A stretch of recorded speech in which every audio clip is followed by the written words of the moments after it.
Hey everybody, Tony Southwell here, or Southie as lawyers know me. I thought I'd start doing a few motorsport videos, just about stuff that's going on at the moment in the motorsport world, whether it be NASCAR in the States or speedway here, even V8 supercars. I've got an opinion on that stuff, so I thought I'd put up a video every, I don't know how often I'll do it, maybe every week, see how it goes, if people are interested, if they're not. So I've got a YouTube channel, it's just called Southie's Moto, and I'll put it up on there, and I'll put it up on Facebook, and you can all comment and let me know what you think. You think I'm an idiot, think I'm a know-it-all, think I don't know anything, which is probably going to be the consensus from a lot of people, but I have been around a while, 35 years. I've driven a lot of cars, had a little bit of success, and I just thought I might be a bit of fun to have something to say. So I thought by my first video I'd tell you my story and what got me started and all that sort of stuff. So first of all, I was a speedway fan when I was really young, in my early teens. I'd go to Tralee, USA versus Australia test match, watch people like Barry Graham and Rodney Combs and all those guys, and they were my first real heroes. And David House in Canberra, he was my local speedway hero. Those guys to me were gods. They were the be all and end all as far as motorsport went. I was also interested in superbike racing in Australia as well. That was to me another great form of motorsport, and Andrew Johnson was my hero in that. And other guys like, obviously Robbie Phillips and Malcolm Campbell and all those guys are all guys who I really looked up to and enjoy what they did. Anyway, when I eventually got my license, I had no real plans to go racing. None at all, to tell the truth. But I was a bit of a lout, had fast cars and always getting chased by the coppers and in trouble. And anyway, all of a sudden, out of the blue, a guy who was a really good friend of mine I went to school with, a guy called Peter Masters, offered me to drive his speedway car. Now, I think there was some outside influence. I think that the local constabulary might have said to Peter, you need to look after your mate. He's going to end up fucking things up and getting into trouble. So why don't you give him something to be interested in and put him in your car? Something along those lines. No one's ever confirmed it, but that's sort of the feeling I get because it came out of the blue. So my first race was in March 1983 at Fairburn Park Raceway in Canberra. I was racing in the Series 3 production class in a Datsun 1500. And I had to start at the rear of the field because I was a rookie. I hadn't been in a car before. And I won the first 4 heats off the back quite convincingly. And a bit of a local legend over there, speedway legend from the Queanbeyan area, beat me, came second in the first 4 races. And then when the feature race came, and I didn't understand how the rules worked. I thought because I'd won 4 races, I would definitely be the winner of the day and take home the first place trophy. But in speedway, that's not how it works. So this guy Terry Robbie, great guy, great driver, been around for years. He went and changed cars and jumped in a super sedan for the last race and beat me in the last race in the feature race, and I came second, and I brought home a second place trophy, which I've still got to this day. So after that, we went to lots of race meetings. We went to Woodstock at Cowra, we went to Moruya, Goulburn, all country tracks all over the place, and I was winning everywhere. I was doing really well in this Series 3 production class. And so then, after doing that for a couple of years, I decided to buy my own car, and I didn't buy the right car. I bought a car that had won the 1500 championship, but I didn't buy it with the motor that won the race, that won all the races. I couldn't afford to buy the car and the big motor, so I built the car and the basically standard motor, and I didn't do very well in that car at all. I just couldn't do well. So then I built a car I finished a car that some other guys started building, which was an open car. So it was a Datsun 180B Triple S with a TRX 2-litre motor in it. It was supercharged and fuel injected and ran on methanol. Had an independent rear end, quick change rear end, had all the good gear, had wheels this wide that stuck out past the guards in those days. But I had so much trouble getting it to go, getting it to work. I was throwing belts off and cutting belts and blah, blah, blah. But in the end, I finally got it to work, and I ran 2 race meetings in it, and I won in the 2 race meetings that it finally worked. But I had big ideas. I wanted to race at the top end of town in speedway. That was the only interest I had. Obviously, I watched other motorsport, but I wanted to race against David House in the same car. I raced against him in Yas, but I didn't have the same car as he did, a super sedan. I wanted to race against Barry Graham, and I wanted to race against all these great drivers, John Leslight and the Pines and all these great drivers who were there that I really wanted to be in that league and race with those guys. And I thought I had a good arse in the car and that I might be able to do well. And so around 1990, I was actually in negotiations to buy a car that was owned by one of the best drivers in Australia, a guy who'd won Australian title, and the car was a part of that. So it was probably the best super sedan on the market in Australia at that time, and I almost bought it. I was buying it when the NASCAR opportunity came up. And Bob Jane, I'll step back a bit. Obviously, when the NASCAR thing was being built, it was very exciting. I went down and had a look at the track because obviously I love NASCAR. And then in 1988, when it was finished, I went down and watched the first race when all the Americans came out for that first big race. And it was huge, and it was exciting, and it was just great to be there. And I thought about driving one, how great it would to drive one, but I didn't really think it was something that was achievable, and my heart was set on speedway anyway. But then the opportunity came up with the NASCAR driver search program, and I went and did that. George Elliott and Barry Graham running that, and it was fantastic. You got to drive a NASCAR, you paid $2,000, and it was like 500 drivers, paid $2,000, and the winner, the top 25 went through to a thing and to the final, and the winner got a car and sponsorship for a whole year. I did make the top 25. I came 27, so I missed out by this much. And a long time later, Barry Graham actually told me that I was someone that he argued for when they were selecting the final 25. He argued for me to be in that 25, but he didn't get his way with me, and there was obviously a lot of that, but that doesn't matter. It still was great. So I'm back home and I'm doing my thing and I'm organising to buy this car, and I get a message that Bob Jane's on the telephone for me. Now, Bob Jane, I obviously knew who Bob Jane was through the Thunderdome and Bob Jane D-Marts and all his racing, and he was a motorsport hero and a legend and all those things. I didn't believe Bob Jane was on the phone for me, because why would he be ringing me? But anyway, I took the phone call and it was Bob Jane. He had a NASCAR that he wanted to talk to me about driving, because he knew I'd done the driver star search program. He knew that I did really well, and he thought I might be a good guy to bring down there and put in a car. So I went down and he had an ex-Michael Waltrip Country Time Pontiac, number 30. It was a really beautiful car. Offered me this incredible deal. It was $70,000. He was going to finance me into it. I just had to pay him off out of prize money, and the car was mine.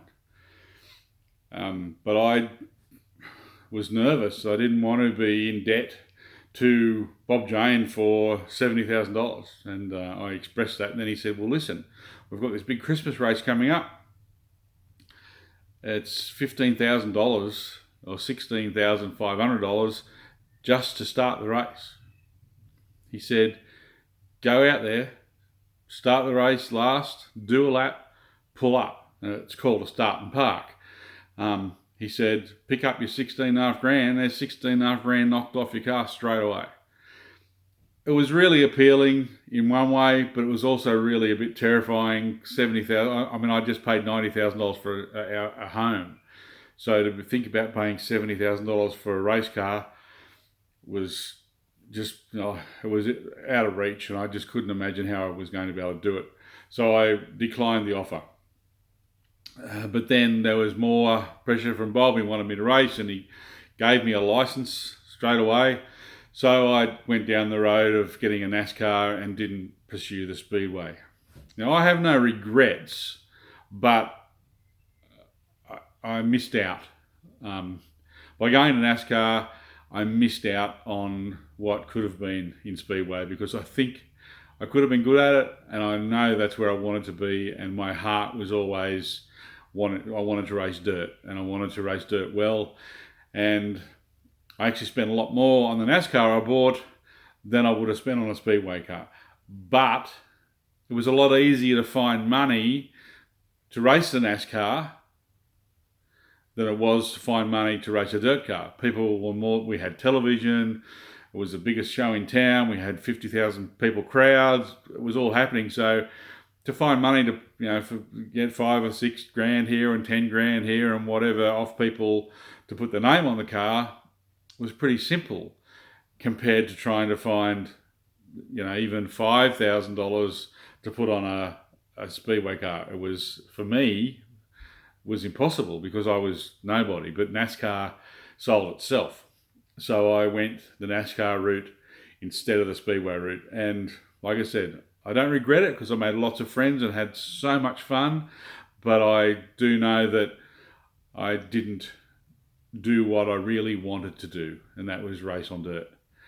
So we went to NASCAR. The first year I went to NASCAR was, my first race was October 13th, 91. We couldn't compete to win, but we could compete to run well in those first couple of years because everyone had the same stuff. We all had 23-degree motors. We all had similar chassis and similar steering configurations.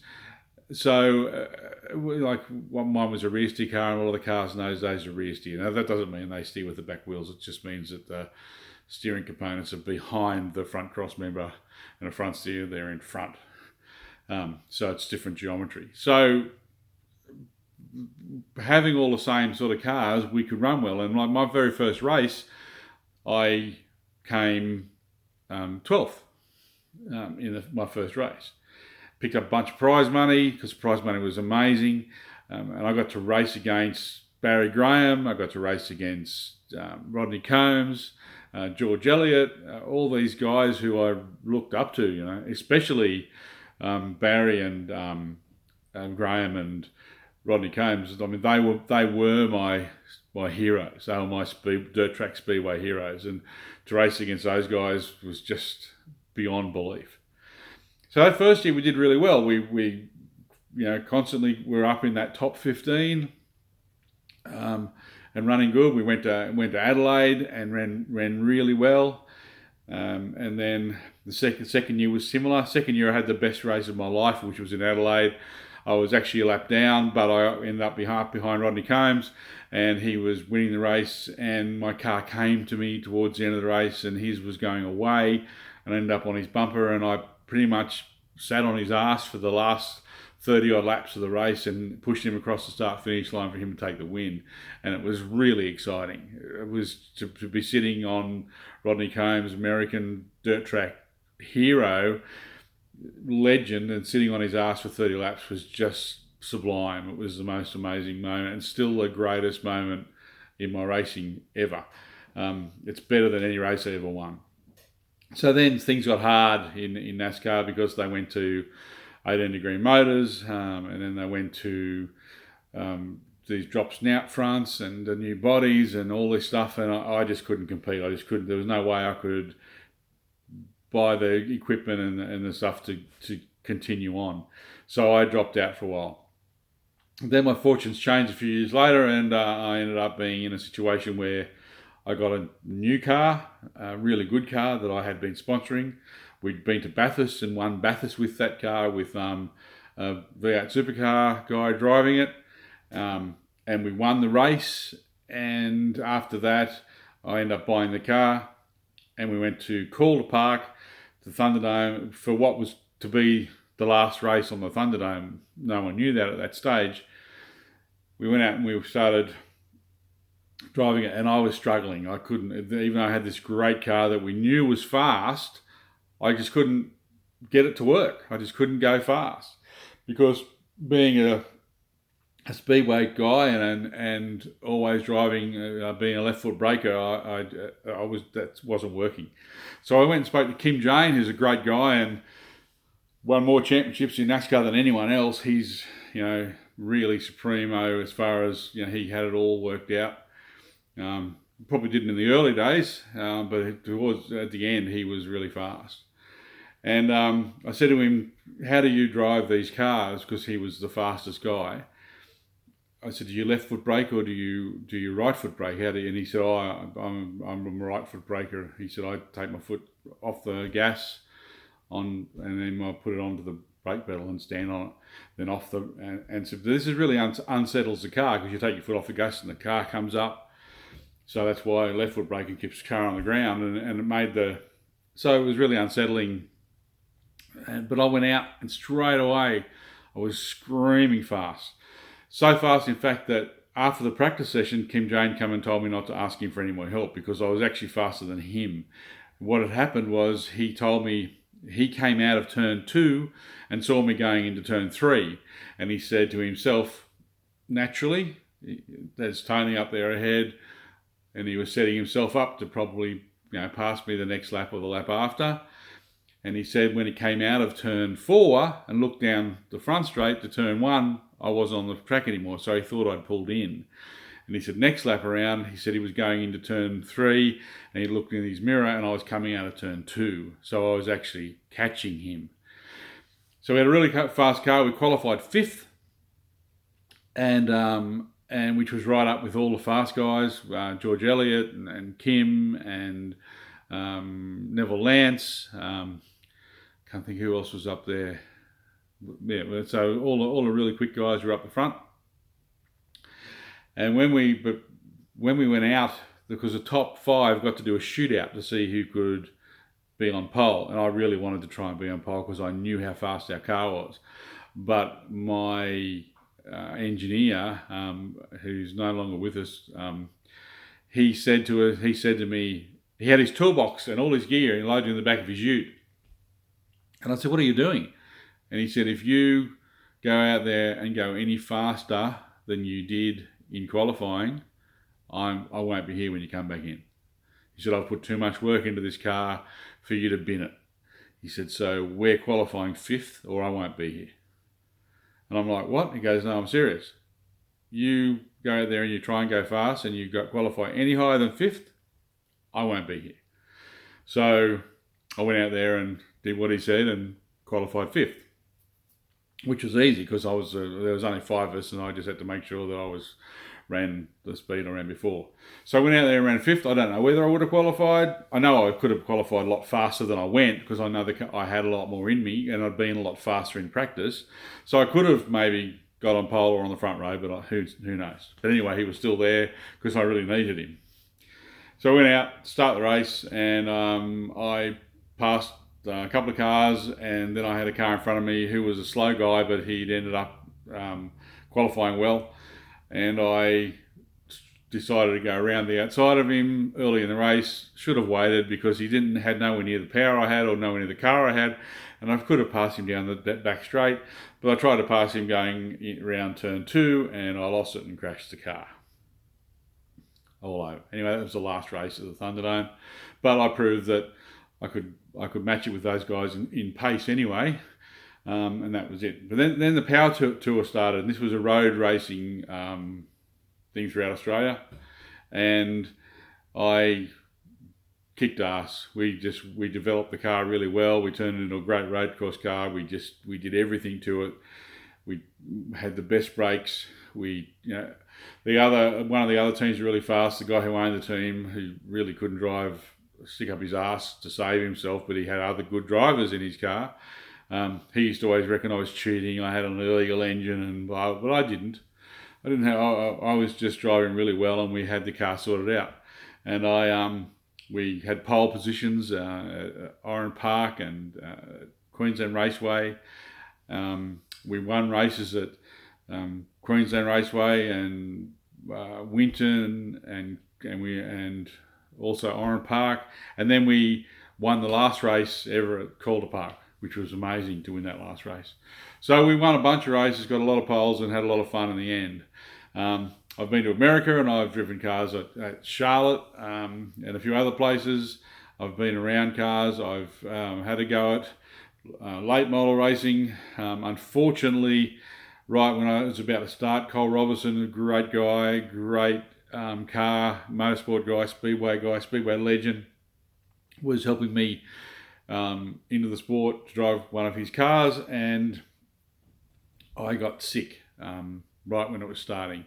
So the whole late model thing never eventuated the way I wanted it to, but I got to drive it a few times, and I really enjoyed it. And it was funny because I was finally going to do what I wanted to do 30 years earlier. I was finally going to drive a top level dirt sedan with all the good guys in Australia, and I really wanted to do that, and I was so excited about finally getting the opportunity. I might not have been in my 20s anymore, and I might not have had the balls that I had then, but I was still going to get to do it and have a crack at it, and I was pretty excited about it.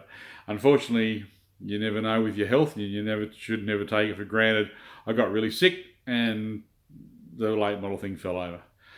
I haven't given up on the chance I might drive again. I've actually been offered a drive next year in the States on a NASCAR track on one of the lower divisions.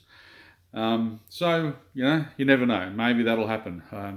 It seems like a great opportunity, and it'd be great to go to do it. It's only a really small track, and it's be a lot of fun to go and do it, and maybe hang my helmet up. I don't really want to hang my helmet up because you never know. I'd like to drive lots of things. I'd like maybe have a go at Legends on the dirt or something like that, or a modified sedan. So yeah, I'd like to drive something. I know that I'm not fit enough or well enough at the moment to get into a late model. I wouldn't, that takes full commitment. There's nothing more demanding than driving a late model. I don't care who you are or what you think you've done. That's the top. Or a sprint car. They're the most demanding cars to drive in racing, or a solo bike. That's it. Driving a sedan in a circuit racing environment, sports sedans, the NASCAR, the supercars, all those sorts of things. They still requires an incredible amount of skill, don't get me wrong. You still got to have skill. You still have to know what you're doing. You still have to develop those skills and go to school and learn about driving, but they don't have a pinch on what it takes to drive a late model or a sprint car. It's a completely different world. And that's what it takes to race cars. When I started, I thought I had a good ass. I could feel the car in my ass, and that's what you need to do. If you're starting to race a car and you can't feel the car in your ass, in your center of gravity, give it away, because that's where you feel. That's how you know to drive. You feel it through your arsehole, 100%. That's where it comes from. That's your center of gravity. That's how you know how to drive the car. And once you've got that, that's the start. But then you have to go and learn all the science of driving. There's so much to it. It's not like you sit in your lounge room as you watch car races as a fan, and I could do that. You can't. You can't. You just don't understand what it takes to drive a car fast. To really drive a car fast, there's so much skill you have to develop and culture and learn to do it. I was lucky enough that Jim Richards spent some time with me on the racetrack, teaching me and Robin Best how to drive circuit racing, showing us how to change gears, showing us how to brake. It was the best thing that ever happened to me, just him showing us how to do it. But once you're shown, then you have to go and teach yourself to learn how to do it, to learn those skills. And anyway, so that's my racing, my background. I've had a whole bunch of fun, 35 years of driving lots and lots of cars, been lots of races, won some races, been successful in winning. And you've also got to clean your act up to win races, because when I was younger, first racing NASCAR, I was misbehaving a lot. And that's not good for trying to be successful in racing. If you want to party, you go party. If you want to race cars, that's a different thing, because as soon as I stopped partying and started racing and concentrating on racing and devoting everything to racing, I started winning in the NASCAR thing. So anyway, so I'm going to do some videos. I'm going to put some videos up every week or so. I'm going to talk about my views on what's happening in NASCAR, what's happening with different things in racing, what I think about V8 Supercar and the direction it's going in, because even though it's something I don't really enjoy because there's not much racing in it anymore, it's too contrived. I have some opinions on it, and I'm going, so I want to try and be broad and talk about all those things. So have a comment, tell me what you think. If you think I'm a wanker, that's fine. Probably am, but it's going to be a bit of fun and I'm going to enjoy doing it. So all the best, everyone. This is Southie, and enjoy my videos. Subscribe to my page on Facebook, on YouTube when I get it up. It's called Southie's Moto. All the best. See ya.